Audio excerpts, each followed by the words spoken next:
shouldn't be hard. Life should be a fun-filled adventure every day. So now start joining up dots. Tap into your talents, your skills, your God-given gifts, and tell your boss, you don't deserve me.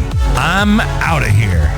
It's time for you to smash that alarm clock and start getting the dream business and life you, well, of course, are dreaming of. Let's join your host, David Ralph, from the back of his garden in the UK, or wherever he might be today, with another jammed-packed episode of the #1 hit podcast, Join Up Dots.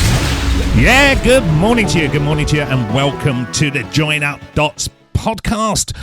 The podcast where hopefully we drive you to at least start thinking, there might be more to this. Maybe it's not as difficult as it seems. Maybe there is a route out of that dead-end job. And there is many routes, and that's one of the problems. There's so many different ways of doing it.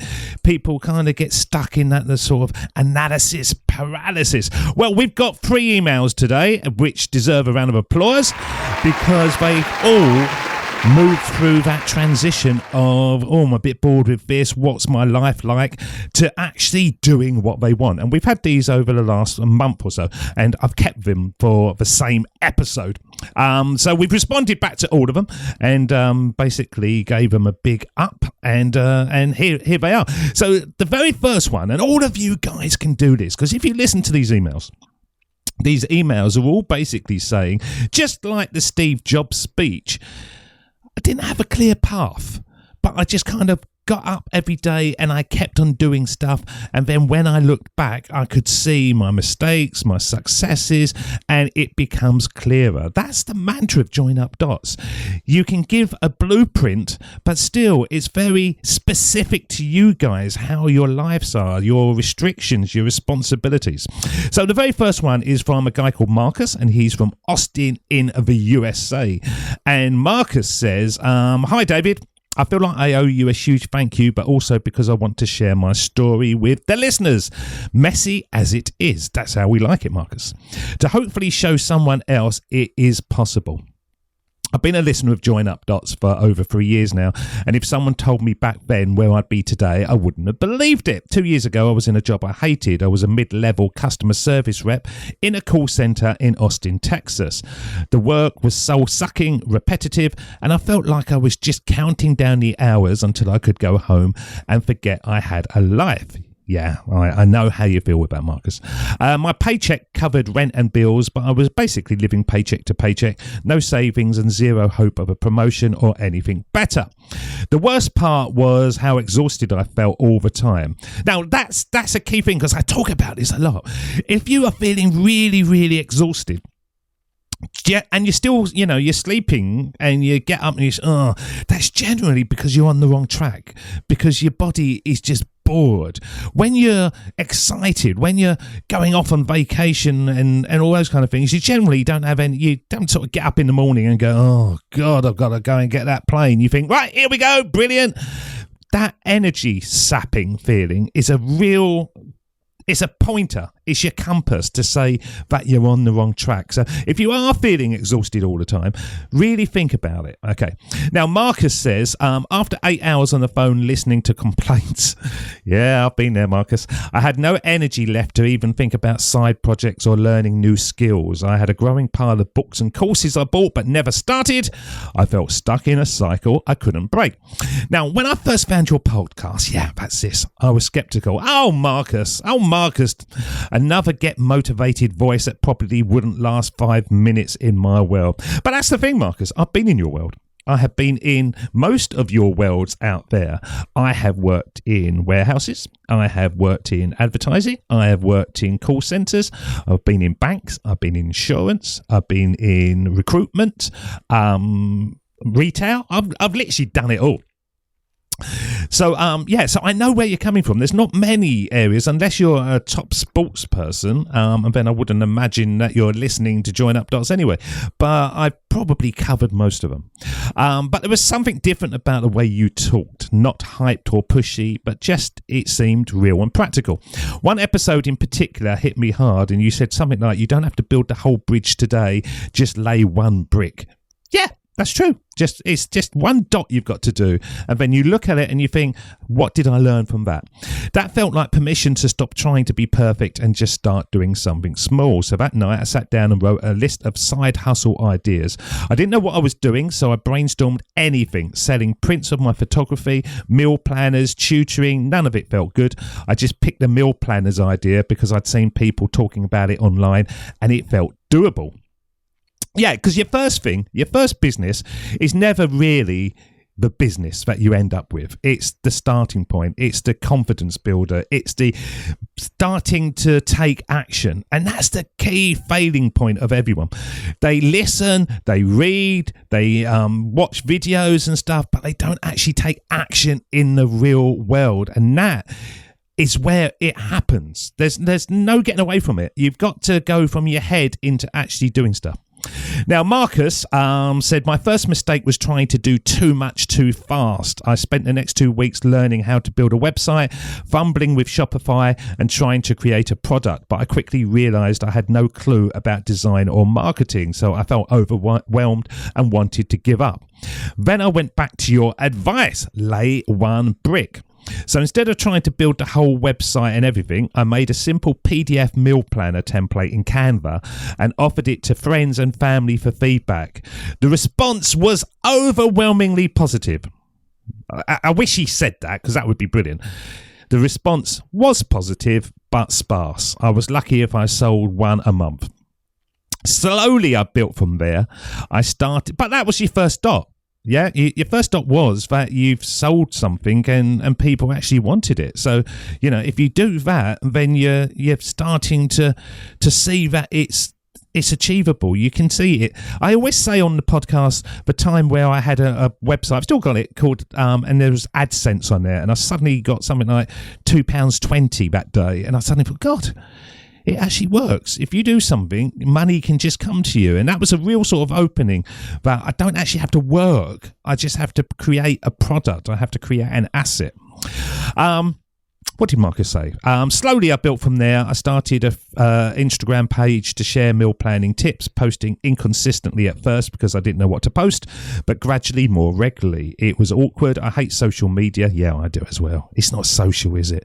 I don't do much of it at all. I really don't. But I forced myself to post stories and reels, and the engagement was tiny, but it felt like moving forward.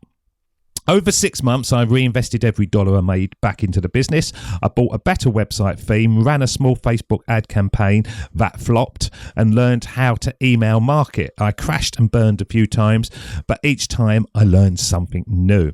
Now, one of the biggest breakthroughs came when I started a newsletter. Your podcast had a whole episode on building your email list, and it finally clicked. I began sending weekly emails with free tips and occasional offers, and slowly the list grew to a few hundred subscribers. Yeah, I've had thousands and thousands on my email list. At the moment, I'm not using it at all. And a lot of the time I look at it and I go, and just sort of delete it and go back to the beginning.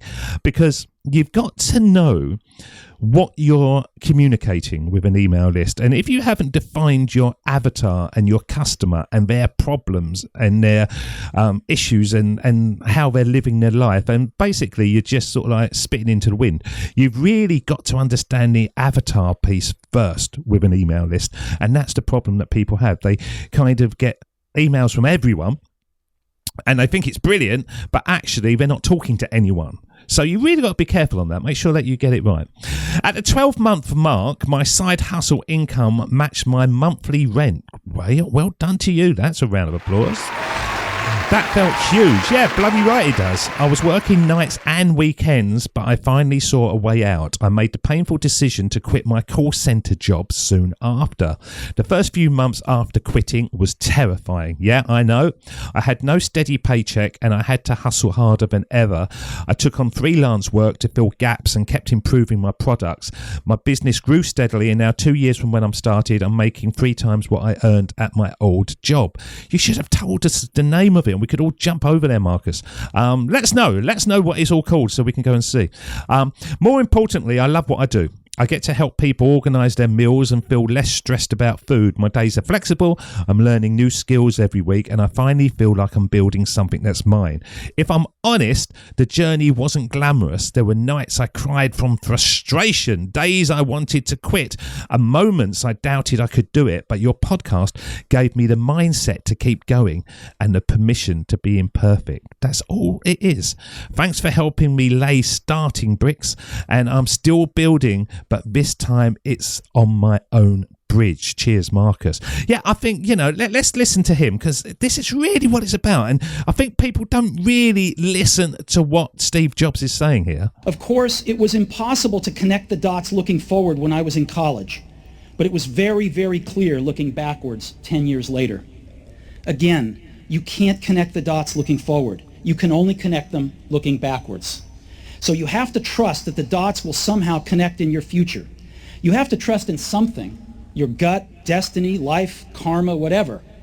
Because believing that the dots will connect down the road will give you the confidence to follow your heart, even when it leads you off the well-worn path.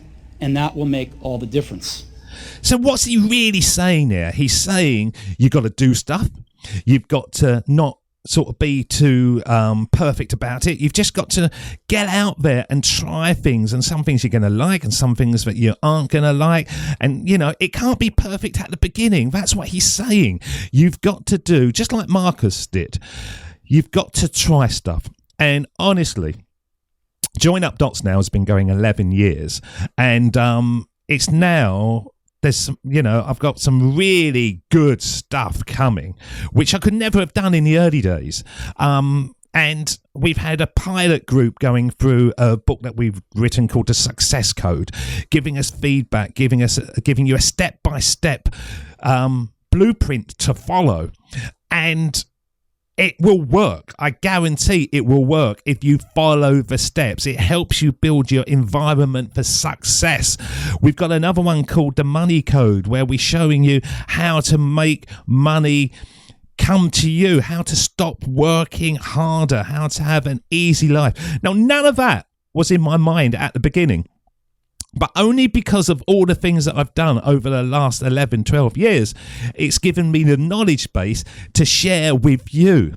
And a lot of the kind of coaches and online people, they try to deliver that 3 weeks after they work in a job.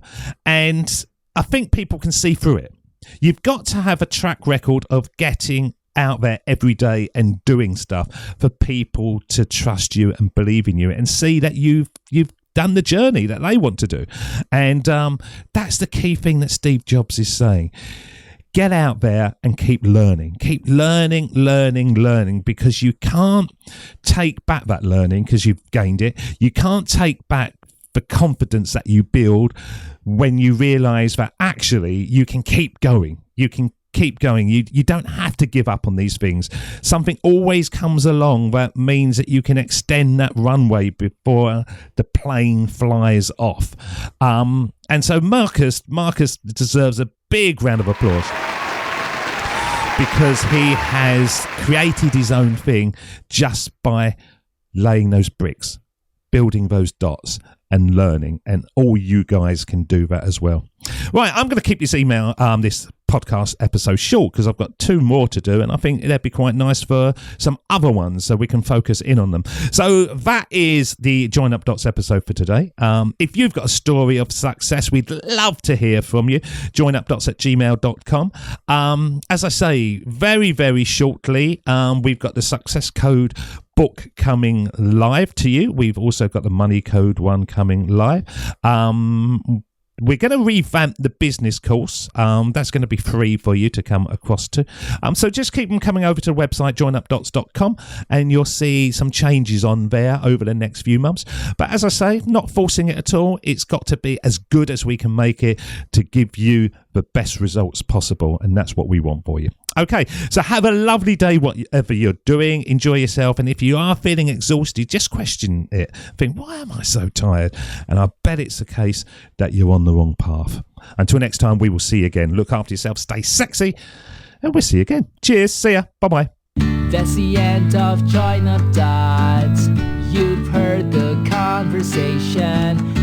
it's time for you to start taking massive action. Create your future, create your life. It's the only life you've got. And we'll be back again real soon. Join up dots, join up dots, join up dots, join up dots. Join up, join